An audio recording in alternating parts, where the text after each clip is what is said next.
Good morning to you. The day is flying by. Is it going to be one of those years that goes in a whoo and a whiz? It's only started, but we'll take it as it comes. And one of the things that'll make you feel better, I think, day in, day out, is if each night you get a half decent sleep. Some people find it very difficult. I want to speak to Dr. Jonny Bloomfield, who's the health and performance coach from JonnyBloomfield.com. Jonny, good morning. Good morning, Frank. How are you? I'm very, very well. Last night? I sleep well. I'm lucky, but I have to get it right.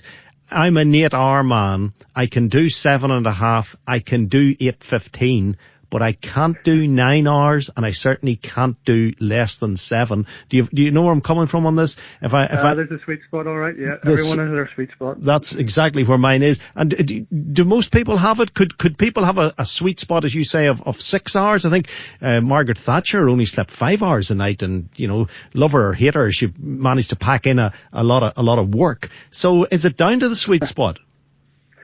Yeah, well, look, I mean, the general advice is most adults on the planet need between 7 and 9 hours. So there's a bit of a myth around 8. 8 is kind of a midpoint between those two recommended doses. But we all should lie somewhere between 7 and 9. It depends on your age, your gender, your physical size, genetics. There's lots goes into it. And what about getting the perfect night's sleep? Because some nights, maybe any of us can be a bit restless. What's the routine to ensure that we get our proper sleep? Well, first of all, I'll not let you use that word perfect, because that is a big problem about getting a good night's sleep. Is when people chase perfection, it generates a lot of anxiety, and we know anxiety and sleep are not good bedfellows. So a good night's sleep is all about rhythm and routine. It's all about how you spend your waking hours, what you do during your day, how you manage the stresses of your day, not just the bad stress, but the good stress, and how you burn your energy off, and how that leads to you feeling sleepy later on that night. And then it's all about keeping good rhythm, going to bed at whenever you're feeling very sleepy, and waking up at the same time every day. That's the key thing here. It's all about keeping a routine around when you wake up, and that's 7 days a week. Yeah, see, I have that certainly 5 days a week where Morris, I don't know how Morris does it, like he presents a breakfast show, he gets up in the middle of the night, but he himself, he tends to waken me every morning just after 6:30. The music comes on the radio, lowly. Now, it doesn't come on with a burst, but the alarm comes on, and I know, right, okay, I'm going to take 15 minutes of this, and I'm going to get out of bed. So I have a little routine. On a Saturday and a Sunday, I don't set any alarm, but I still tend to waken at the same time, whereas it's not 6:30, but I waken every morning about 10 to 8 on a Saturday and a Sunday for some reason. I'm not sure why that is, but that's the way it works. Oh, it sounds like Morris needs to work the weekends as well then. Get me up earlier.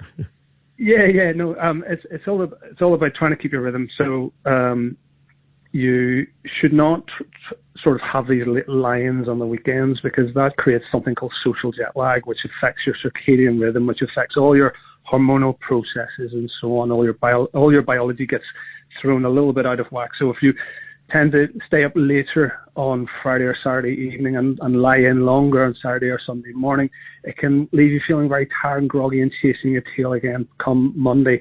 So the days of the week is a man-made invention.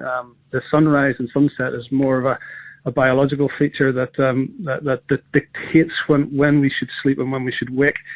So it's far better to kind of keep that steady rhythm as much as you possibly can. It should say about keeping a rhythm plus or minus 15 minutes of your wake up point every day of the week. That's interesting, because you're suggesting that we don't aim for the big lie on a Sunday, which most people tend to have. Exactly, yeah. It's actually really bad sleep hygiene, sleep behavior that you should be getting the rhythm and regular rhythm of your sleep and wake patterns to successfully get good sleep. Right, so get a rhythm in terms of the hours. What about diet? What about what we eat before we go to bed? Is there any truth in if you eat cheese you'll end up dreaming all night, or is that baloney? No, there's foods that can really help. We're looking for foods that are have an amino acid called tryptophan. Bananas, believe it or not, is one of the best bedtime snacks you could have. Things like almonds and walnuts are good. There's a lot of good evidence around cherries and kiwi fruits seem to help people. But yeah, you want things that kind of fuel your sleep through the night. Nothing heavy, nothing fatty, nothing high sugar. Those are the things to definitely avoid. So we shouldn't be drinking going to bed. Many people, of course, can't go to bed without having a nightcap. Yeah. No. Okay. So this is an interesting one. So alcohol produces a sedative effect, particularly if you have a certain amount of it. So what will happen is you will help get yourself to sleep, but you will hinder your entire sleep process because your body will be very busy processing the toxin out of the body while you are fast asleep. So it's a non-restorative sleep. That's why when people have a drink or two, they maybe sleep that evening, but they wake up feeling very tired and fatigued and lethargic all the next day because the sleep's not good quality. So there is now a bit of a balance act here, because if you have a drink to help you relax and unwind, and there's enough space between that drink and when you go to bed for your body to actually metabolize it and process it and get rid of it, then that can be a helpful thing to help you manage stress. But if you consume too much, too close to bedtime, you can really destroy your sleep. Geraldine sent me a text here. Her WhatsApps aren't working today, but Geraldine sent me a text, and it's interesting, her wording, and there's a wee bit of cheekiness in it, but she basically is asking if you have a lively partner in bed for an hour or so before you go to sleep, does that help with a good night's sleep? Yeah, actually, a bit of physical activity is not a bad idea. Now, nothing, you wouldn't want to go to the gym and do a lot of exercise, but a little bit of light physical activity prior to bedtime can be a helpful thing. It's those things that bring you comfort, bring you positive emotions, help you to relax and unwind. There's a lot of chemical benefits from some light physical activity, let's call it. No, but I have to say that she's using words here that I can't broadcast on the radio. This isn't going for a jog before bedtime. This is in the bed if you've got a lively partner. Yeah, that's what I'm trying to say. Some light physical activity. All right, okay. You're aware that the schools are off too. Thank you. Yeah, I'm suggesting there is some chemical benefits from connecting with your partner. Johnny, very diplomatically put. And what about during the day? Because I found that I used to just feel knackered at about 3 o'clock in the afternoon, and that has been eradicated since I started cycling, riding the bike to and from work. And I'm not as slumpy at 3 o'clock in the afternoon. Is it normal, or is that just me getting old? So yeah, that for starters, that's normal. We'll have peaks and troughs through the day. The hours of between 10 and 12 is when we're peak alert, and we'll have good productivity. Also 4 to 6 p.m. is another peak productivity time.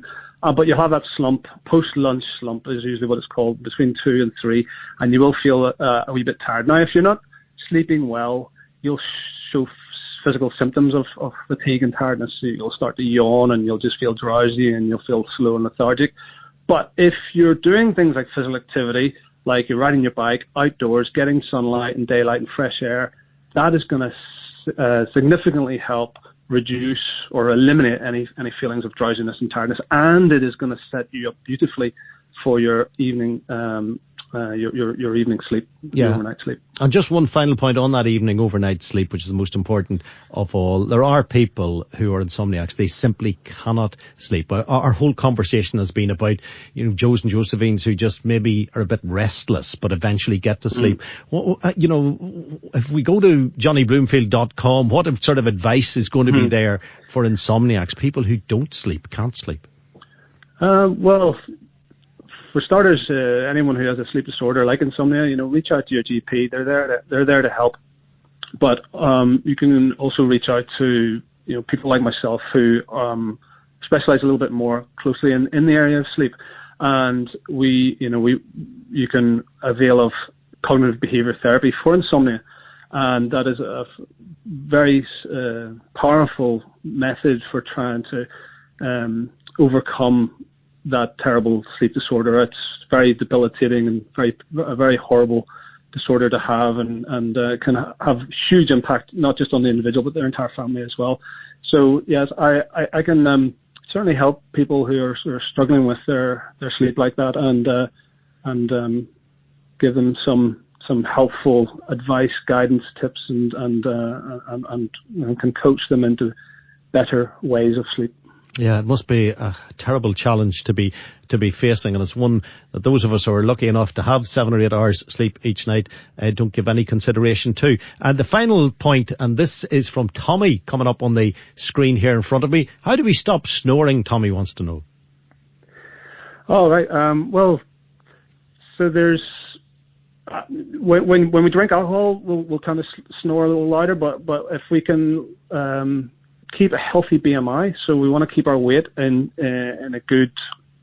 We don't want to carry too much excess waste, particularly around throat.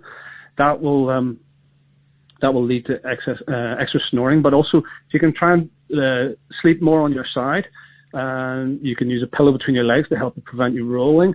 That can also be helpful. But you can wear a nasal strip can also be useful. But just on that topic of snoring, just be careful it's not sleep apnea. So if you're struggling to breathe, and normally your partner can detect this, if you're struggling to breathe and your breathing is laboured or uncomfortable or unusual through the night, that is definitely something you should bring up with your GP to get screened for sleep apnea. What's the worst outcome of sleep apnea?